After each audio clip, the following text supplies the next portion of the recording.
Ang pinaka-memorable trip ni Bea Alonzo at Dominic Roque sa ibang bansa.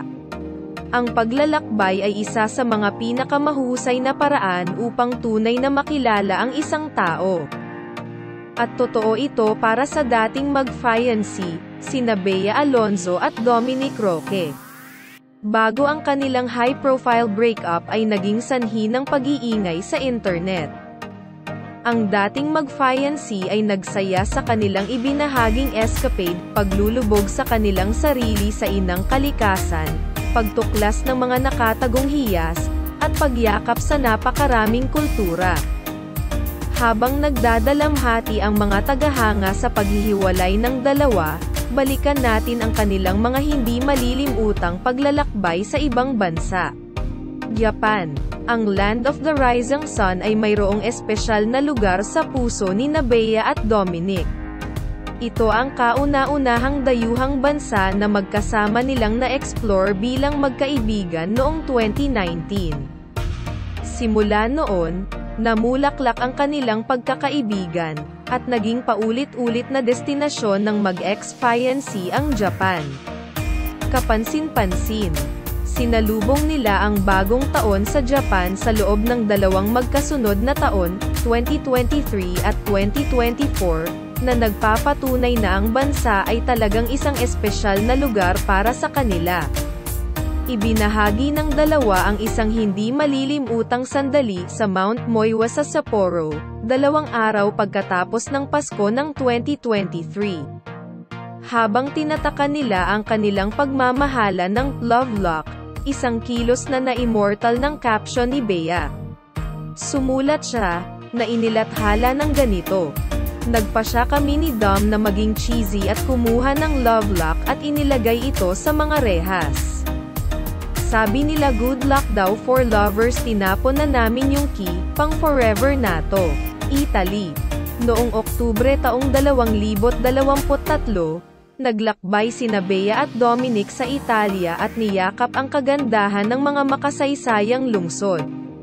Sa Lake Como, isang sakay sa bangka ang nagbukas ng walang hanggang kagandahan ng rehiyon, habang ang pagbisita sa Museo di Castelvecchia sa Verona ay nagpayaman sa kanilang kultural na karanasan. Ang pagpapahalaga ni Bea sa mga kilos ni Dominic, malaki at maliit, ay umunlad sa paglalakbay na ito.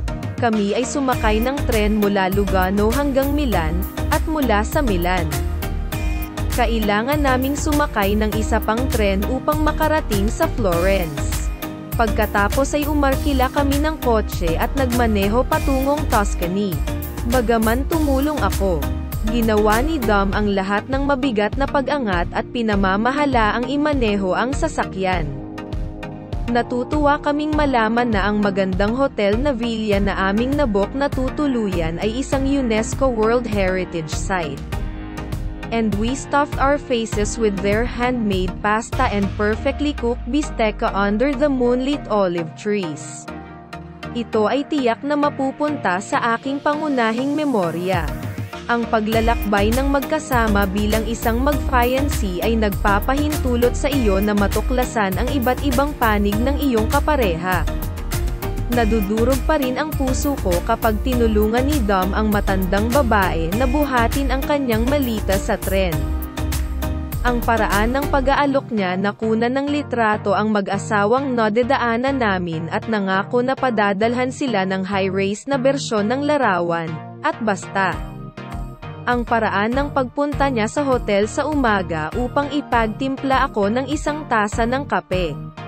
No relationship is perfect, but these qualities offset all the others.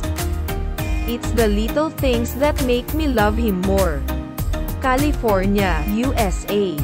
Ang highlight ng kanilang road trip sa Agosto taong 2021 sa California ay isang pakikipagsapalaran sa pamamagitan ng Yosemite National Park, kung saan naging ayos ng araw ang hiking at paggalugad. Ang dokumentasyon ni Bea sa 3 araw na ekskursyon ay naghatid ng isang mahalagang aral na natutunan, ang kagandahan ng pagyakap sa spontaneity. Umakyat kami sa Mist Trail para makita ang Vernal Falls at kaunti ng Half Dome emoji. Nagsisimula ng uminit habang pababa. Pagkatapos ay may nakita kaming magandang ilog na hindi kalayuan sa punto kung saan nagsimula kaming maglakad. Napaka-tempting na tumalon sa ilog para mabilis na lumangoy para magpalamig lang sa paglalakad namin. Pero wala akong dalang swimsuit o ekstrang damit, kaya naisip ko na okay lang. Baka sa susunod. Ngunit ang adventurous na tao na ito, si Amanda, at Amanda Villanueva ay tumalon lang sa ilog ng hindi iniisip, at siya ay may oras ng kanyang buhay. Naisip ko, hindi ko alam kung ito na ba ang huling pagkakataon na magkakaroon ako ng pagkakataong makasama sa Yosemite and who knows kung kailan ko ulit makakasama ang nakakatuwang grupong ito. So what the heck? I'll just do ito. Kaya, ginawa ko. At ang tubig ay nagyayelo. Ngunit ito ay sobrang nakakapresko. Minsan, nakakatuwang huwag mag-overthink at mabuhay lamang sa sandaling ito. Binuod ni Dominic ang karanasan sa isang matamis na linya. Ang mga mahirap na kalsada ay humahantong sa magagandang destinasyon. Singapore. Ipinakita ni Bea at Dominic na maaari rin silang maging mga kusang manlalakbay.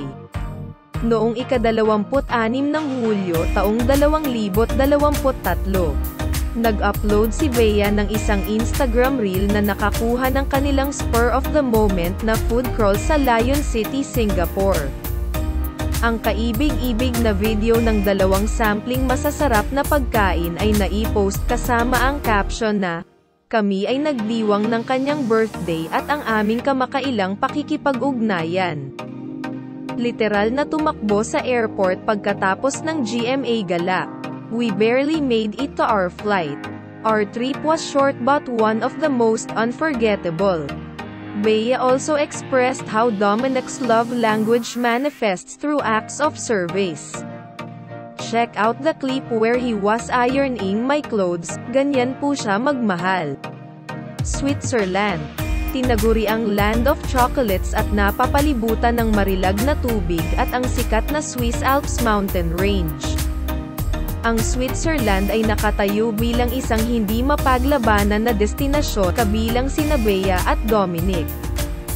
Ginugol ng dating mag-fiancé ang kanilang bakasyon sa Switzerland sa pagala-gala sa Engelberg, isang nayon sa gitnang Switzerland na may mga landas na humahabi sa Mount Titlis. Nag-upload ng larawan na may pinakamataas na summit ng Hanay sa hilaga ng Susten Pass bilang isang mar-ingle na backdrop. Isinulat ni Dominic sa kanyang caption, "Mount Titlis with you.